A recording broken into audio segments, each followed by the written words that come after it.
Class मैंने operating cycle की definition को आपके सामने रखा था। Operating cycle is the time between the acquisition of an asset for processing and its realisation into cash and cash equivalents. तो बड़ी सिंपल सी डेफिनेशन थी। इसमें मैंने आपको सिंपल बोला था कि जब रॉ मटेरियल को खरीदा जाता है फिर उसको आगे इस प्रोसेस से पूरा गुजरना पड़ता है, उसके बाद ये कैश में कन्वर्ट होता है। तो इस पूरे प्रोसेस में लगने वाला जो समय है वही आपका ऑपरेटिंग साइकिल कहलाता है।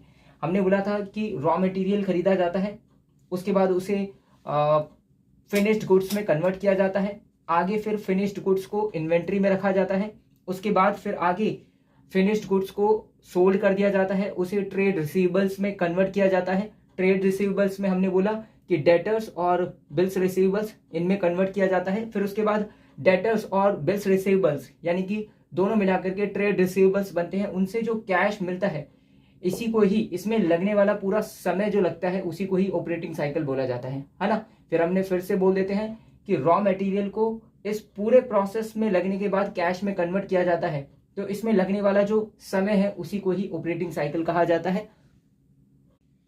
उसके बाद क्लास हमने ऑपरेटिंग साइकिल को कैलकुलेट किया था 3 महीने, 4 महीने, 2 महीने, 4 महीने, 3 महीने, 4 महीने, 2 महीने, उसके बाद 4 महीने, इस तरह से पूरा हो गया था हमारा 13 महीने का ऑपरेटिंग साइकिल। ठीक है।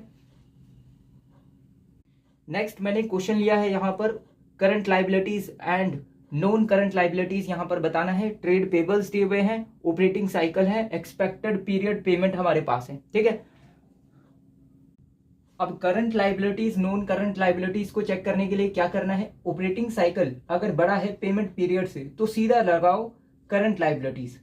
ठीक है। अगर मान लो ऑपरेटिंग साइकिल ये छोटा है पेमेंट पीरियड से और पेमेंट पीरियड छोटा है या फिर इक्वल है 12 मंथ्स के तो भी करंट लाइबिलिटीज। लेकिन अगर ऑपरेटिंग साइकिल छोटा है पेमेंट पीरियड से और पेमेंट पीरियड बड़ा है 12 महीने से तो इस तरह से नॉन करंट लाइबिलिटीज लगा देना सीधा। अब यहां देखो ऑपरेटिंग साइकिल बड़ा है पेमेंट पीरियड से तो करंट लाइबिलिटीज। आगे यहां देखो ऑपरेटिंग साइकिल बड़ा है पेमेंट पीरियड से, सीधा लगाओ करंट लाइबिलिटीज। अब यहां देखो ऑपरेटिंग साइकिल जो है वो पेमेंट पीरियड से छोटा है लेकिन पेमेंट पीरियड जो है वो 12 महीने के बराबर है तो इसका मतलब करंट लाइबिलिटीज। उसके बाद ऑपरेटिंग साइकिल छोटा है पेमेंट पीरियड से लेकिन पेमेंट पीरियड जो है वो बड़ा हो गया 12 महीने से तो इसका मतलब नॉन करंट लाइबिलिटीज। उसके बाद आगे आओ, यहां पर जो है ना ऑपरेटिंग साइकिल ये छोटा है पेमेंट पीरियड से, उसके बाद पेमेंट पीरियड जो है वो बड़ा है 12 महीने से, इसका मतलब नॉन करंट लाइबिलिटीज। तो इस तरह से इसको आप